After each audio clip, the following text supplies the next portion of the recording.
ప్రభాకర్ తన్యుడు చంద్రహాస్ నటించిన తాజా చిత్రం బరాబర్ ప్రేమిస్తా. మేఘన ముఖర్జీ హీరోయిన్, సంపత్ రుద్ర దర్శకత్వం వహించారు.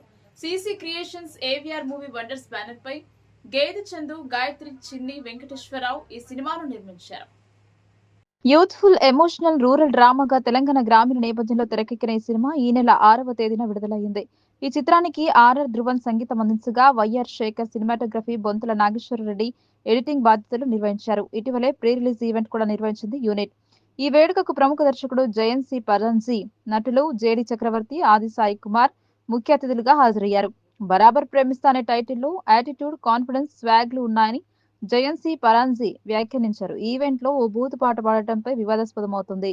జేడి చక్రవర్తి వ్యవహారంపై అసహనాన్ని వ్యక్తం చేశారు. ఈ మేరకు ఓ వీడియోను విడుదల చేశారు.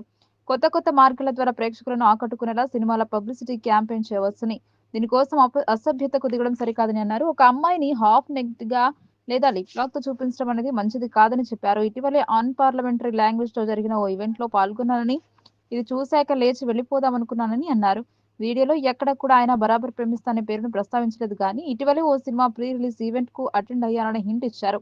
నిజానికి అసభ్యత, అశ్లీలానికి అవకాశం లేకుండా ఇన్నోవేటివ్ ఐడియాలతో సినిమా క్యాంపెయిన్ చేయొచ్చని జేడి చక్రవర్తి చెప్పారు. ఈ క్రమంలో 3 ఇడియట్స్ సినిమా ప్రచారాన్ని గుర్తు చేశారు. అమీర్ ఖాన్ స్వయంగా ఓ ముష్టివాడిగా వేషం వేసుకుని ప్రతిరోజు సౌరభ్ గంగూలీ ఇంటి వద్ద వెళ్లి ఆయనను గమనించేవాడని పేర్కొన్నారు. గంగూలీ పోలీసులకు కంప్లైంట్ చేస్తే అతను అమీర్ ఖాన్ గా తేలిందని అన్నారు. ఒక సినిమాను జనంలోకి తీసుకెళ్లడానికి ఇలా ఇన్నోవేటివ్ గా ఆలోచనలు చేయవచ్చని చెప్పారు.